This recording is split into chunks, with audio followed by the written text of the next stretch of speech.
પાલિકા દ્વારા કિશનવાડી વિસ્તારમાં બનાવવામાં આવેલા કચરા કલેક્શન સેન્ટર ડમ્પિંગ યાર્ડ બની જતા યુથ કોંગ્રેસના કાર્યકરોએ પ્રદર્શન સાથે કચરાની હોળી કરી હતી, જેથી વારસિયા પોલીસે તમામ કાર્યકરોને અટકાયત કરી હતી।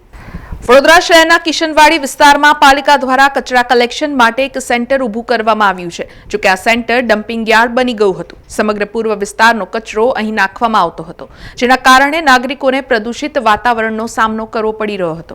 આ મુદ્દે સ્થાનિક રહીશો તેમજ યુથ કોંગ્રેસ દ્વારા પાલિકાના શાસકો તેમજ સત્તાધારી પક્ષને રજૂઆત કરવામાં આવી હતી, છતાં પણ કોઈ નિકાલ નહીં આવતા આજે યુથ કોંગ્રેસ વડોદરાના કાર્યકારી પ્રમુખ પવન ગુપ્તાની આગેવાનીમાં કાર્યકરોએ પ્રદર્શન સાથે કચરાની હોળી કરવાનો કાર્યક્રમ કર્યો હતો।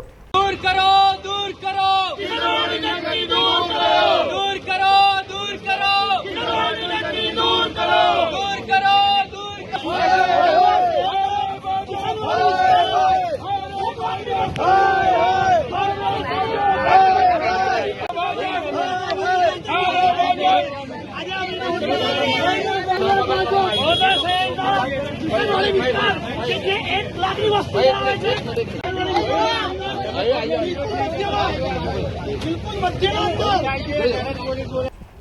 જો કે આ કાર્યક્રમ સફળ થાય તે પહેલા જ બેનર પોસ્ટર સાથે પ્રદર્શન કરી રહેલા યુવા કોંગ્રેસના કાર્યકારી પ્રમુખ પવન ગુપ્તા સહિતના આગેવાનોની વારસિયા પોલીસ દ્વારા અટકાયત કરવામાં આવી હતી।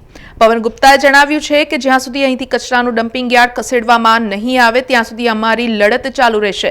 ત્યાં યાર્ડમાં અસામાજિક પ્રવૃત્તિઓ પણ થાય છે, જેમાં દારૂનું વેચાણ થતું હોવાના પણ આક્ષેપો તેમણે કર્યા હતા। વડોદરા શહેરના કિશનવાડી વિસ્તાર કે જે 1 લાખની વસ્તી ધરાવતો વિસ્તાર છે, એ વિસ્તારના ગધેડા માર્કેટ 4 રસ્તા પર પાલિકાએ પોતાના બુદ્ધિનું પ્રદર્શન કરીને અને એક કચરાની ડમ્પિંગ સાઇડ ઊભી કરી દીધી છે, જ્યાં સમગ્ર પૂર્વ વિસ્તારનો કચરો ભેગો કરીને અને પછી ત્યાંથી એને બીજે કશે ખસેડવાની કાર્યવાહી કરવામાં આવે છે। ત્યારે પાછલા ઘણા સમયથી કોર્પોરેશનમાં અમે વારે ઘડીએ રજૂઆત કરતા આવી રહ્યા છે કે ગીચ વિસ્તારના અંદર કચરાનું ડમ્પિંગ યાર્ડ ના હોવું જોઈએ, કારણ કે એ ડમ્પિંગ યાર્ડના કારણે આ વિસ્તારના અંદર રોગચાળો ફેલાઈ રહ્યો છે, નાના નાના બાળકો કોલેરા મલેરિયા જેવા બીમારીઓનો શિકાર થઈ રહ્યા છે। ત્યારે અમે એવું કીધું હતું કે હોળી ધૂળેટી તક નહીં ખસાડે તો હોળી ધૂળેટી પછી અમે આ જ કચરા ડમ્પિંગ યાર્ડના અંદર આ જ કચરાની ધૂળેટી કરીશું, હોળી કરીશું। ત્યારે અમે અહીંયા કચરાને હોળી કરવા માટે આવ્યા, ત્યારે પાલિકાએ પોલીસ તંત્રને આગળ કરી અને અમારી ધરપકડ કરી અમને વારસિયા પોલીસ ચોકી લાઈને ડિટેન કરવાનું કર્યું છે। ભલે આજે અમને ડિટેન કરીને અમારો અવાજ દબાવવાનો પ્રયાસ કર્યો છે, પણ જ્યાર તક આ ડમ્પિંગ યાર્ડ હટાવવામાં નહીં આવે ત્યાર તક આ ડમ્પિંગ યાર્ડ હટાવવાની લડત યુથ કોંગ્રેસ દ્વારા અને અમારા દ્વારા ચાલુ રહેશે। એ ડમ્પિંગ યાર્ડની બાજુમાં કોર્પોરેશનનો જ પ્લોટ આવેલો છે। કોર્પોરેશનનો પ્લોટ અમુક અસામાજિક તત્વો દ્વારા એના ઉપર દબાણ કરીને અને ત્યાં ભંગારનો ધંધો શરૂ કરી દેવામાં આવ્યો છે।